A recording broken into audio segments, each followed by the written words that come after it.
Asia cup ٹی20 match Pakistan بمقابلہ بھارت. پاکستان کے 128 رنز کے ہدف کے تعاقب میں بھارت نے 2 وکٹوں کے نقصان پر 63 رنز بنا لیے ہیں اور 80 بالز پر 65 رنز چاہیے بھارت کو، اور 8 کھلاڑی ابھی بھی باقی ہیں.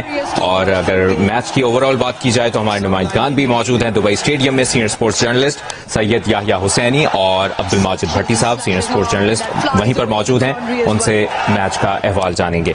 بھٹی صاحب، سب سے پہلے آپ بتائیے گا، جس طرح سچویشن چل رہی ہے، 2 کھلاڑی آؤٹ ہوئے ہیں، 8 وکٹیں بھی باقی ہیں اور صرف بھارت کو 65 رنز درکار ہیں، ہم پھر نہ ہی سمجھیں. دیکھیں، بالکل جو صورتحال ہے وہ تو ایسی ہے کہ بھارت جو ہے وہ ڈرائیونگ سیٹ پر ہے. پاکستان نے بہت بری بیٹنگ کی، اتنی بری پچ نہیں تھی، اتنی بری کنڈیشن نہیں تھی، لیکن پاکستان کی جو ٹاپ آرڈر جس طرح ناکام ہوئی ہے اس نے بیٹنگ بالنگ لائن اپ پر پریشر بلڈ کیا ہے. میرا خیال میں بھارت کی ٹیم، اس میں کوئی شک نہیں کہ دنیا کی بہترین ٹیم ہے، بہترین اسپنرز ہیں، بہترین ان کے پاس بیٹسمین ہیں، لیکن ہم نے جو کرکٹ کھیلی ہے میرے خیال میں اس کرکٹ سے آج کے دور میں ہم انٹرنیشنل کرکٹ میں بڑی ٹیموں کے خلاف سروائیو نہیں کر سکتے. ریسنٹلی آپ دیکھیں پاکستان جن ٹیموں کے خلاف ہارا، افغانستان یا ابھی ہم بنگلہ دیش سے آ رہے، ویسٹ انڈیز سے آ رہے، وہ سب لوور رینکنگ کی ٹیمیں تھیں. بھارت کی ٹیم دنیا کی ٹاپ کی ٹیم، اس وقت چیمپئن ہے، ٹی20 کی ورلڈ چیمپئن ہے.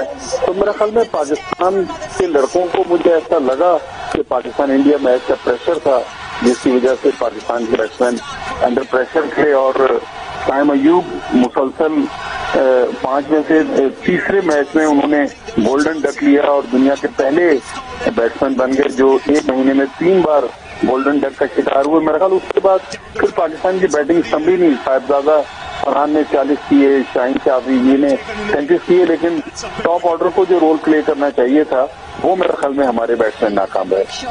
یحییٰ، آپ کیا کہیں گے؟ ایک تو اگر یہ 16 بالز پر شاہین شاہ افریدی 33 رنز نہ سکور کرتے تو یہ بھی سکور نہ بنتا، اور وہی بات کہ پاک بھارت ایک اور میچ اور پھر ہم ایک بار پھر وہی غلطیوں پہ بات کریں کہ آج کیا غلطی ہوگی. دیکھیں، مبشر کھیل میں تو غلطیاں ہوتی ہی رہتی ہیں، لیکن جو سب سے بڑا پرابلم ہے پاکستان ٹیم کو یہ ہے کہ جس کا جو جاب ہے وہ آپ کو کرتا ہوا دکھائی دے نہیں رہا. ٹھیک ہے، سائم ایوب نے 2 وکٹیں آپ کو لے کر دی، لیکن ان کا اصل کام بیٹ کے ساتھ ریسپانسبلٹی کو آن کرنا ہے، جو وہ کرتے ہوئے ناکام دکھائی دے رہے ہیں. اور اگر آپ نے ان کو ان کی بالنگ پرفارمنس پر کھلانا ہے تو پھر بیٹنگ جو ان کا اصل جاب ہے وہاں تو وہ کچھ کر نہیں پا رہے. آپ نے شاہین افریدی کی بات کی، نو ڈاؤٹ 206 کے اسٹرائک ریٹ کے ساتھ انہوں نے 33 رنز اسکور کیے، لیکن جس طرح ابھیشیک شرما نے ان کو اٹیک کیا وہ بڑا حیران کن تھا کہ شاہین افریدی اس وقت ریناؤن ورلڈ کلاس بالر ہیں، لیکن ابھیشیک شرما جو کہ بھارت کے سب سے عمدہ اوپننگ بیٹسمین ہیں، انہوں نے جس طرح آ کر ان کو اوپر اٹیک کیا، صحیح معنوں میں جو تھوڑا بہت پریشر بلڈ اپ کیا پاکستان نے اختتامی اوورز میں 13 رنز کرنے کے ساتھ 128 کا ٹارگیٹ دیا تھا، وہ ابھیشیک شرما نے آ کر ختم کر دیا. انہوں نے اس طرح جارحانہ بلے بازی کا مظاہرہ کیا.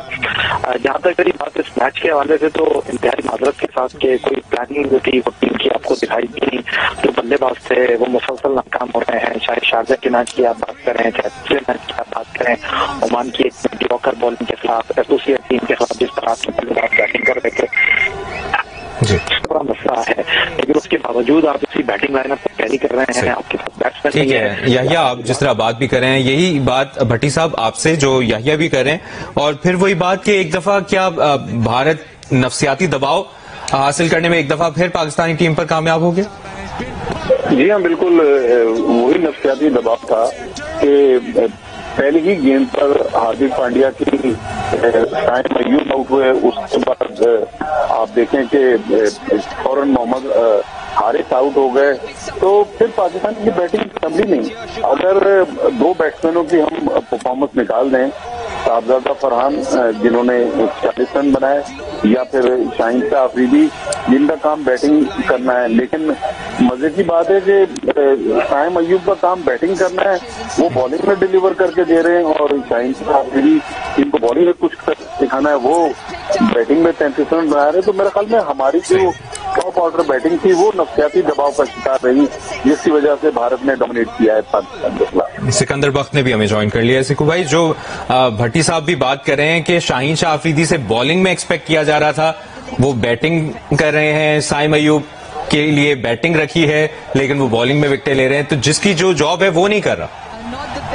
یہ دیکھو صبح سے 2-3 چیزیں انہوں نے غلط کی ہیں. ایک تو یہ سب میں عوام کو بول دوں گا کہ دیکھیں یہ پہلا میچ ہے جو آپ ہارے ہیں. اگر ہار گئے تو مجھے لگ رہا ہے کہ ہم ہار جائیں گے, مگر یہ پہلا میچ ہے, ابھی اور میچ بھی ہونے ہیں ان کے ساتھ, تو اس کے لیے ہمیں پہلے تیاری کرنی چاہیے. نمبر 1 غلطی ان کی یہ تھی کہ ٹاس جیت کے کیا ہمیں بیٹنگ کرنی چاہیے تھی. یہ ایک بہت بڑا سوال ہے, اس لیے کہ میں نے یہ اب 4 دن پہلے میں وہ پروگرام نکال کے اپنے فیس بک پہ ڈالوں گا. میں نے بات کی تھی کہ یو اے کے پلیئر سے ملاقات ہوئی تھی, وہ یہ کہہ رہا تھا کہ ادھر کی پچ کے اوپر آپ پہلے بیٹنگ نہ کریں, آپ ہمیشہ بال کریں, سیکنڈ ٹائم ایزی ہو جاتی ہے, شروع کے اندر یہ ٹربل کرتی ہے. اور یہ بات میں نے اپنے پروگرامز میں کہہ دی تھی after the final of tri series کہ بھائی یہاں کی پچ ایسی ہے جو کہ مجھے یہاں کی یو اے کی انہوں نے میرے خیال سے یہ غلطی کی. نمبر 1. نمبر 2, ہم نے صبح کے پروگرام میں کہا تھا کہ حارث کی ایک لمیٹڈ کرکٹ ہے, وہ بڑے ٹیموں کے خلاف نہیں کھیل سکتا. اس کو آپ نے ایک دفعہ بھیجا عمان کے خلاف, اس نے پریکٹس کر لی. یہ فخر کے لیے کھیلنا چاہیے. فخر نے 100 میچ کھیلے ہوئے ہیں, وہ ایکسپیرینس آدمی ہے. تو میں سمجھتا ہوں یہ 2 غلطیاں, اور یہ اتنے جلدی شاٹس کھیلتے ہیں یہ میری سمجھ سے باہر ہے کہ اتنے جلدی آپ شاٹس کھیلتے ہیں, تو اس لیے جو ہے ہم لوگ کہہ رہے ہیں کہ ہماری پرفارمنس اتنی اچھی نہیں ہوئی, مگر اگلے میچ کے لیے ہمیں یہاں سے بہت کچھ سیکھ کے جانا ہے. بھٹی صاحب, جو سکھو بھائی بھی بات کریں کہ ٹاس جیت کر بیٹنگ کا فیصلہ آپ کے خیال میں غلط تھا, اور پھر کوئی فائدہ نہیں ہوا پھر ہمیں ٹرائی نیشن سیریز جو افغانستان اور متحدہ عرب امارات کے خلاف ہم نے کھیلی, کنڈیشنز کا تو ہمیں آئیڈیا ہو جانا چاہیے تھا. دیکھیں یہاں جو بڑے بڑے ایکسپرٹ تھے میچ سے پہلے تو سنجے مجریکر بھی کہہ رہے تھے کہ سیکنڈ اننگز میں یہاں پر بیٹنگ مشکل ہو جائے گی, لیکن بہرحال جب اتنا بڑا ہمارے پاس ٹینک بیٹھا ہوا ہے, انہوں نے اگر فیصلہ کیا ہے تو کچھ سوچ سمجھ کے کیا ہوگا. لیکن بیٹنگ میں ہم اتنا اسکور تو کر دیتے کہ اگلی ٹیم کو تھوڑا بہت تو چیلنج ہوتا, لیکن اگر یہ شاہین 33 رن نہ بناتے نیچے جا کے, یا 17 رن سفیان مقیم نہ بناتے, تو شاید ہم 128 رن بھی نہ بناتے. سکھو بھائی کہہ رہے ہیں کہ ہم اگلے میچ کے لیے تیار ہیں. خدا نہ خواستہ اگر ہم یو اے کے خلاف جس طرح ابھی شارجہ میں پھنس کر کھیل رہے تھے, اگر ہم بدھ کے دن یو اے کے خلاف ہار گئے تو ہماری تو ایشیا کپ کی چیمپئن یہیں ختم ہو جائے گی. تو یہ کہہ دینا کہ اگلے میچ میں یہ ہو جائے گا, اگلے میچ میں یہ ہو جائے گا, میرے خیال میں ہمیں ایک کلیئر کٹ پالیسی کے ساتھ آنا چاہیے. وہ کون لوگ ہیں جو پاکستان ٹیم کی اس کشتی کو کنارے لگائیں گے, یا کون وہ لوگ ہیں جن کو یہاں میں خداحافظ کہنا پڑے گا. میرے خیال میں آج ہمیں بہت عرصے بعد, تقریباً 5-6 مہینے بعد دنیا کی بڑی ٹیم سے ہمارا پالا پڑا ہے, اور ہم مسلسل انڈر پریشر ہیں. اور جس طرح کی ہم کرکٹ کھیل رہے ہیں, جس طرح میں نے پہلے کہا, اگر یہی کرکٹ کھیلتے رہے تو پھر تو شاید پاکستان ٹیم کو T20 ورلڈ کپ میں بھی کافی مشکل پیش آئے گی. اور سکھو بھائی, سلمان علی آغا کی پرفارمنس 12 بالز کا انہوں نے سامنا کیا, 3 رنز بنائے. میں بھٹی صاحب کا سوال کا جواب دینا چاہ رہا ہوں. دیکھیں بھٹی صاحب کہہ رہے ہیں کہ ہمیں اب سوچنا چاہیے کہ ہم نے آگے کیا کرنا چاہیے. ابھی تو ٹورنامنٹ چل رہا ہے نا, ابھی تو ہم نے فیصلہ نہیں ہوا کہ ہم یو اے سے ہار گئے ہیں, یہ فیصلہ نہیں ہوا کہ ہم آگے چلیں گے نہیں. بھٹی صاحب نے تو یہ کہہ دیا کہ ہمیں آگے کا سوچنا چاہیے کہ آگے کیا ہوگا, یعنی کہ ہم ساری امیدیں ہار جائیں. اس طرح نہیں ہوتا, ہمیں امیدیں نہیں ہارنی چاہیے. اگر خدا نہ کرے وہاں ہارتے ہیں, کیوں ہاریں گے, ہم انشاءاللہ جیتیں گے, مگر یہ کہ آپ کو امیدیں نہیں ہارنی چاہیے. جب یہ ٹورنامنٹ ختم ہو جائے, ٹورنامنٹ سے ٹیم باہر ہو جائے, تو then we should sit and decide کہ اب ہم نے کیا کرنا ہے. اس میں کئی سینئر کھلاڑی ہیں. مجھے تو حیرت ہو رہی تھی آج, آپ کا کون ہے وہ محمد نواز, جس نے اتنے میچز کھیلے ہوئے ہیں, آپ کا فہیم, ان لوگوں کو گگلی نہیں سمجھ میں آتی. آپ دیکھیں وہ آؤٹ کیسا ہوا ہے, اس کو چائنا مین سے اس نے گگلی ماری, اس کو سمجھ میں نہیں آئی. اگر آپ 100 میچ کھیلنے کے بعد گگلی نہیں ریڈ کر سکتے تو آئی ایم ویری سوری, آپ ڈیزرو نہیں کرتے پاکستان کے لیے کھیلنا. تو یہ چیزیں بڑی غور فکر ہیں کہ بھئی ان کو گگلی کیوں نہیں سمجھ میں آتی. آپ یہ دیکھ لیں اس کو, محمد نواز کو, کہ وہ گگلی کو پیچھے چلا گیا, وہ اندر آ گئی, وہ آؤٹ ہو گیا. تو یہ چیزیں تو دیکھنی پڑیں گی نا کہ ہمارے جو ماشاء اللہ سے بیٹسمین ہیں, تو بعد میں چینج کریں گے. ابھی اس ٹورنامنٹ کے لیے ہمیں امید رکھنی. بھٹی صاحب آپ کا بھی ہم پوائنٹ آف ویو لیتے ہیں.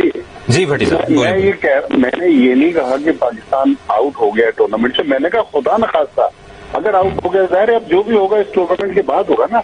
اب جو گگلی کی بات سکھو بھائی کر رہے ہیں, تو یہ مجھے بتائیں کہ پاکستان ٹیم کے ساتھ ہم نے اتنے فورن مختلف کوچز رکھے ہوئے ہیں, لیکن ہم نے حنیف ملک ہمارے ایک فرسٹ کلاس کرکٹر ہیں, ان کو پاکستان کرکٹ ٹیم کا بیٹنگ کوچ بنایا ہے.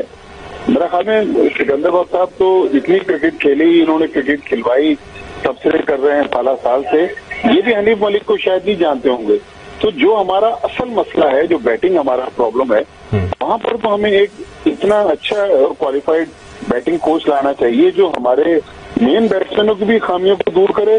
اور یہ جو گوگلی کی بات کر رہے ہیں سکو بھائی، یہ گوگلی بھی ریڈ کرنا سیکھیں. تو میرا خیال ہے یہیں سے بات آگے بڑھائیں گے اور شاید ہی کوئی ٹورنامنٹ ہو پاکستان کا جس میں اگر مگر کی سچویشن نہ ہو.